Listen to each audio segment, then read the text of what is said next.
that all of more than 200 countries in the world will be united with good beliefs for the betterness of the lives of the mankind. It has not been successful yet. Why? As I told you, because I understand there is a global north which wants to keep the dominance over all resources. If they do not have access to the resources in global south, they will not be able to survive. Maybe they can manage for 1 year, 2 years, but after that everything will be collapsed. If it is not the crude oils of the Arab countries in our region, how the economy of the world will survive?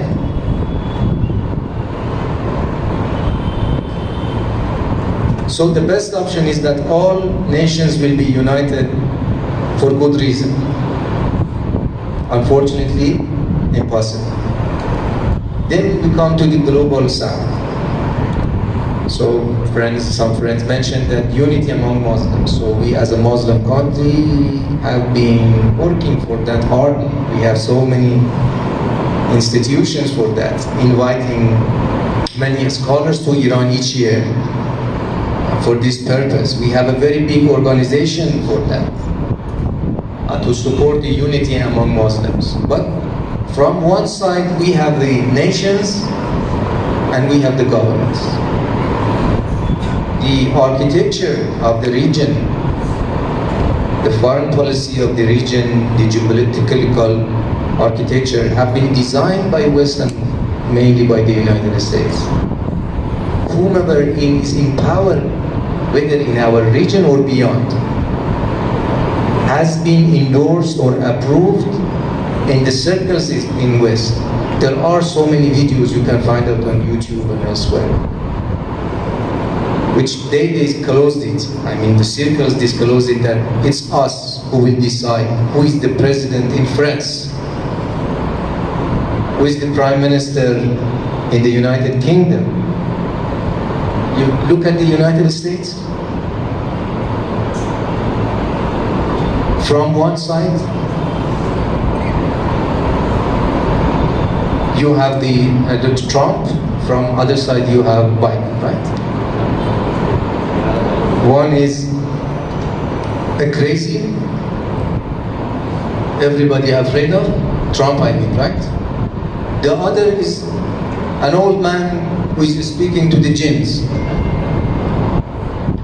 And it is interesting to remind us, look, the biggest democracy in the world, the most powerful in the world, their nation do not have the third option, any other option to choose. This is why, again, because as I told you, there are circles who will decide. Because if they choose somebody else, they will be afraid that maybe another path will be taken. So, we are the global south. From my point of view, India holds a very main role in this.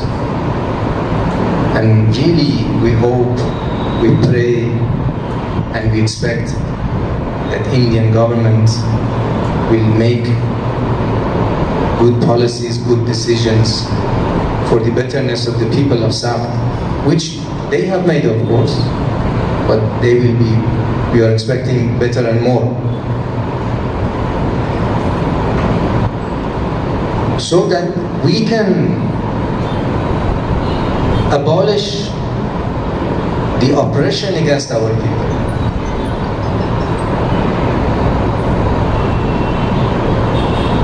And of course we have Muslim countries as well. So brother said that all Muslim countries withdraw from the United Nations. That's a big decision to make. They cannot make that. They did not open the borders to the Palestinian people so that we will be able to send them foods and medicine, brother. Okay? Who can threat? No, if we are the Muslim countries now, we can announce it. But we are not the leaders. There are appointed, leaders. Look, I said this example again. Yesterday, I suppose, I said about Egypt. The civilization of Egypt, nobody doubts. Right?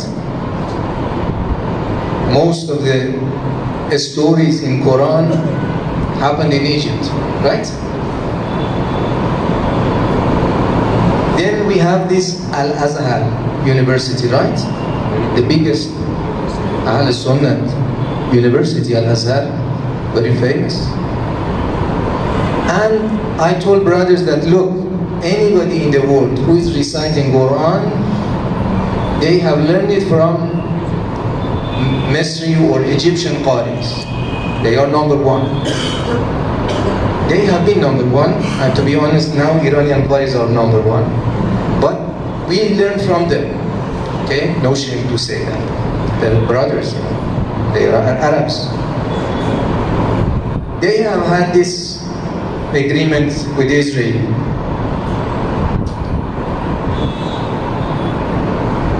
I would say maybe 50 years back. You say that threatening, right? The government of Egypt was not brave enough to threaten Israel that they will withdraw from that agreement if they do not let the foods and medicine cross the border for the lives of children and women in Palestine. It's very complicated. Okay? It's not like this that people cannot do this, do that. But what can we do? At the end of the day, these are the people who would ultimately make decisions.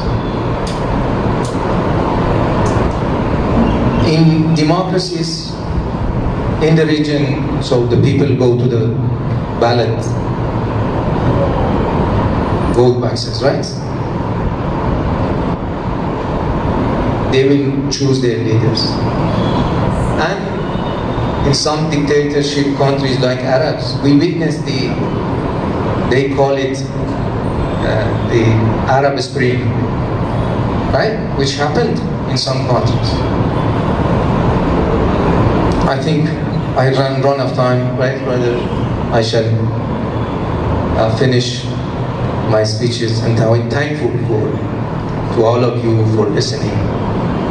I told my friends I'm a long-winded guy. If you give me the microphone, I wouldn't put it down. So thank you very much. Fortunately, it's Azan time, so I will not continue.